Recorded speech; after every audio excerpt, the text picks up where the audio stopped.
Ladies and gentlemen, once again a very good morning to you all, and I must apologize for the slight delay. It's a very I find this morning session very interesting. Before we move on to the training that you are going to undergo, let me shed some light about the work that you do and the work that we do as a ministry. This is maybe the smallest ministry in the government, but I can assure you that the work that we do is of great heights. You and I are both responsible for looking after our people. More than 900,000 people, and we are somehow responsible for looking after them. Whether they are poor, whether they are disabled, whether they are elderly, we have all these programs within our ministry that mandates that we look after these people. And to look after them, the government has chosen you. Maybe the God has chosen you. You must have something special about you that you have been chosen to be part of this ministry. Whether it's lifting spirits, whether it's counseling, whether it's mentoring, whether it's wiping tears, whether it's listening. When I travel around the country, I listen to people. And you have to feel their pain to help them. You have to cry with them, you have to smile with them. You just have to be in their shoes to understand the problems they go through. And sometimes it's us who take in all the sorrows and pain. And in return, what do we give them? Laughter, smile, and comfort, right? So whatever you do in your role, please do it with sincerity, do it with compassion, do it not only as a paid job, but do it as something that's like a calling for you.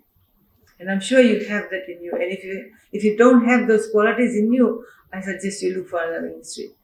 Because what you're going to undergo in the next 3 days is also an expanded part of your responsibility, right? Now, you are welfare officers that will be dealing with the community-based corrections. You'll be looking at offenders. You'll be looking at young people who have gone on the wrong side of the law. How do you deal with it? There'll be many challenges that will come your way. It's not going to be easy. So I suggest you pay a lot of attention to the training that's going to go on with the assistance of the Legal Aid Commission, and gain as much knowledge as you can. Because for those who will be under your care, you will be their mentors, you will be their counselors, you will be their guide. You will be responsible for changing them, rehabilitating them, getting the best out of them, forgetting about what they've done, not judging them, right? Whatever has been done has been done. If they have offended, they have offended. You and I can't change them. But what we can change is their personality so that they become a new person, right? So the next 3 days is just going to be about that. So that's what I want to say. So we have in the room the representatives of the Legal Aid Commission and all our divisional managers and our welfare officers and the participants. So like I said, be prepared to have a challenging 3 days ahead of us. Of course, you'll get your tea and lunch, I know that. But see this as a eye-opener to your role as welfare officers, right? So, like I said, let me start now. I'm indeed honored to join you all this morning as you gather for the 3-day community-based corrections training for the welfares here in the Central Division. Northern, Western, and Eastern divisions have had their say, and now it's your turn. Okay? So on the outset, I wish to firstly acknowledge and applaud our ministry's collaboration with the Legal Aid Commission to co-facilitate these sessions as organized. And I'm sure the sessions will be very interesting. Indeed, the expertise that both ministries bring to the table thoroughly complements the purpose of these sessions. And I know you know what the purpose of this session is. Greatly, and also cements our commitment as two separate agencies with two very different yet equally important roles in this area. Community-based corrections, as some might understand, involves the management and supervision of offenders in our communities. Under the Community Work Act 1994, welfare officers are responsible to supervise both children in conflict with the law and adult offenders. Let's put it this way. Let's not say juvenile delinquents. Let's not say child offenders. Let's say child in conflict with the law. positivity there. And adult offenders, in collaboration with stakeholders such as our women's interest officers, district officers, local police, and medical officers. It is needless to say that community-based correction plays a very vital role in ensuring the safety of the community by rehabilitating offenders and reintegrating these juvenile children into who are in conflict with the law and adult offenders. So basically, your role would be to ensure that when these people in conflict with the law are released back in their communities, they become a better person and they don't reoffend. And I also cannot emphasize enough just how important your role as community-based corrections officers are. Become like a police, promotion. So you have been chosen for this training because we have every confidence in you that you will assist these people that are under your charge and help them become better to avoid reoffending and make a difference in their respective communities. Treat everybody separately. Don't have a preconceived idea, oh, this person has stolen, so he's a bad person, or this person has done something wrong. That has been done, right? So we move away from that. So the principal objective of the Community-Based Corrections Act of 2018 is to provide for the administration of a community-based correction system. Now we are going to use a community-based correction system rather than putting them in prison. That's the whole idea. For minor offences, we feel it is not right, this law feels it is not right to punish people by sending them in prisons for minor offences. So for example, somebody steals, well, stealing is not a minor offense, but if somebody has stolen $20, is it fair to put them in a prison for 6 months? This law makes sure that there is a community-based system whereby the offenders are allowed to rehabilitate. It's a more, not positive, but it's a more sort of, give me a word. It's a more proactive, see? So your trainers will get you into these things, they'll ask you questions, you should be able to answer. We'll give you marks. So what this does is, you will be responsible for providing the courts with a range of sentencing options, is it? Yeah. And the means for dealing with offenders other than by imprisonment. Right. Establishing conditions so that the rehabilitation of offenders may be promoted or facilitated. It's your role to do that. And then, of course, we aim to reduce reoffending by managing the rehabilitation of offenders and then putting them back in society with their families, right? And then providing useful and timely information to courts to assist them in making decisions relating to the rehabilitation and reintegration of offenders. So if you think this person that you are looking after, who's been under the system of community-based correction, is not changing at all. He's not receptive, he's not listening, he's not changing to counseling, he doesn't like being mentored, he doesn't like to do what you tell him to.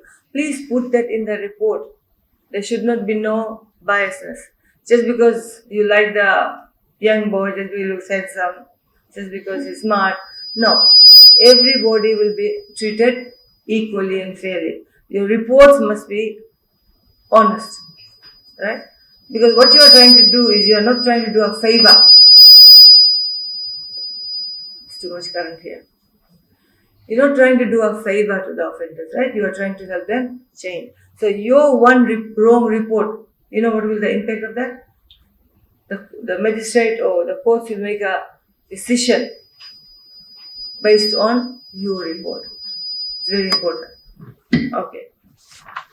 We'll move from there. Ladies and gentlemen, the key principles in itself are enough to tell us a story why sessions such as yours is very important. We are not perfect. We need to learn. And when we are entrusted with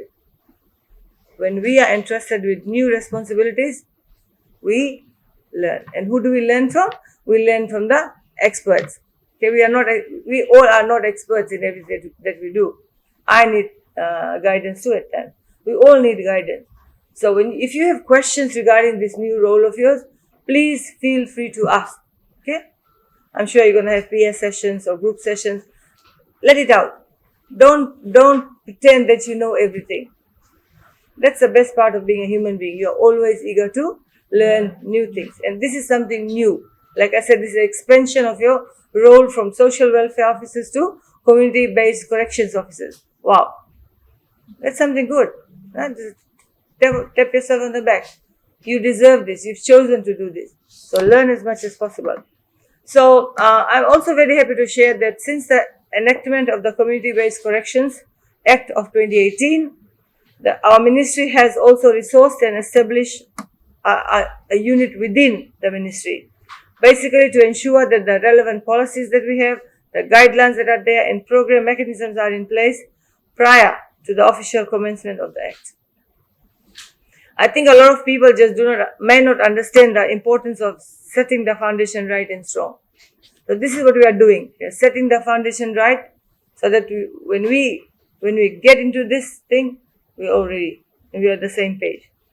The pre-implementation phase is a groundwork that will not only equip us with the knowledge, like I said, knowledge and information and expertise, but it's also going to make us as a ministry work more efficiently. Right? Our ministry has been sort of given this task. Do you see the importance? How we are involved in changing lives.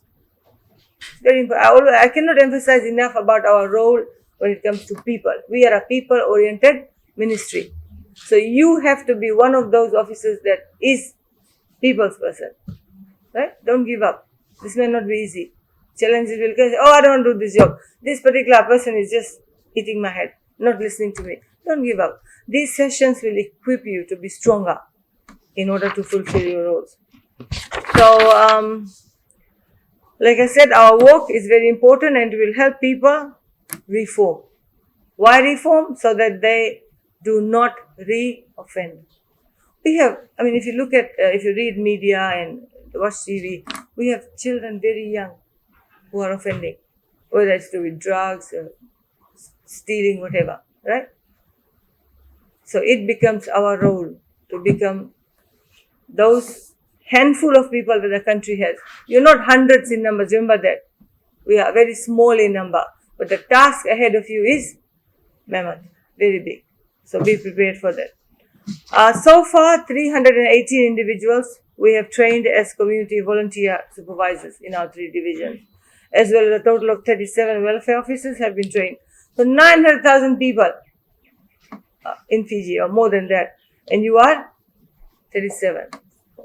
So the proportion of you looking after a large number of offenders is high, and for that you need stamina, you need that willpower, and of course you need that courage and determination to do justice to the role that you have been given. And you can be assured that the relevant guidelines and policy of the program will soon be submitted to the Solicitor General's office and very soon endorsed by the ministry. That will guide our work, right? And if I have to sum this training for you today, it's knowledge. Knowledge is very powerful, right? And please use the opportunity in training to grasp the basic concepts that the community-based corrections program has.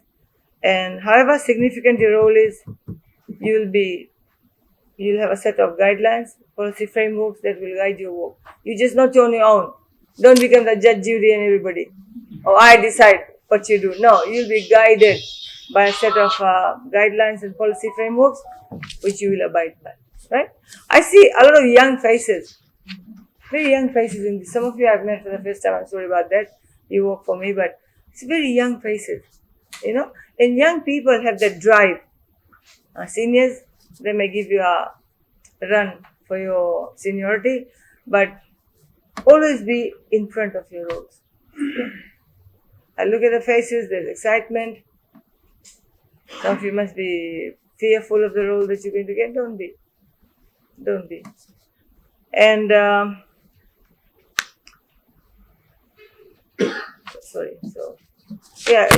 know there's a whole work planned for you today, and I want you to enjoy that. Like I said, I want to ask questions, right? Assert your role as a community-based corrections officer, right? You mean business. You mean business because this thing that we are dealing with, crime, is not something to laugh about, right? You are serious.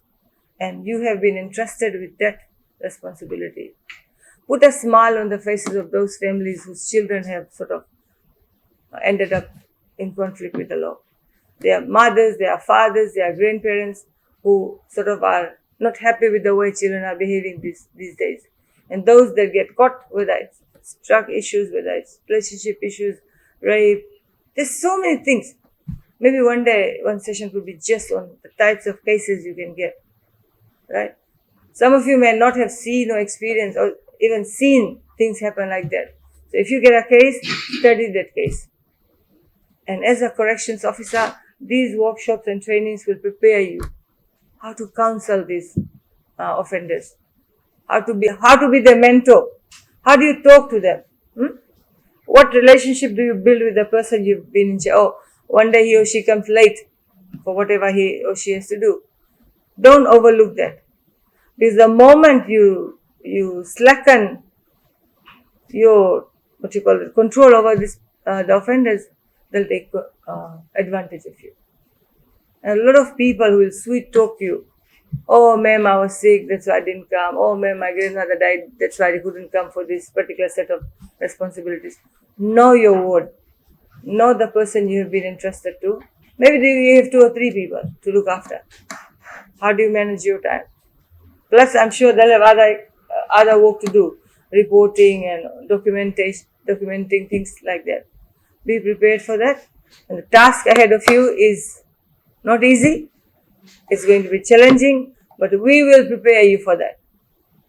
Not only during these 3 days, but as you go along, we'll try to have some sessions as a feedback sessions for you, where you will talk and tell us how this new role is carrying you. But at the end of the day, your health is also important. Your mental health is also important, right? Look after yourself. Take a break. Sometimes you may need counseling yourself. Let your team leader know. Sorry, this role is too difficult for me. We'll arrange that for you. But whatever you do, I expect you to fulfill your roles with sheer diligence, honesty, with compassion and empathy, because you mean business, we mean business. We are here to change societies. We are here to change lives. We are here to change people. And we have chosen you and your other colleagues in the other divisions. So with this, I wish you well in your new roles, and I'm happy to have you part of my team, and I'm sure you won't let me down. Okay? We have placed a lot of faith in you people. Make us proud, right? This is a new system, well, not a new system, but expansion of the previous system we have, but all eyes will be on you, right? Because, let me say, you are the ambassadors of change. It's not easy to change an offender, There always will be this thing, you will want to reoffend. Some people will want to reoffend, but it's your role to make sure that they get rehabilitated positively back in the society, right? So with these words, I have much pleasure in opening your session today, and I would like to also to thank the Legal Aid Commission representatives and, of course, the ministry officials who will be coordinating these sessions. Thank you.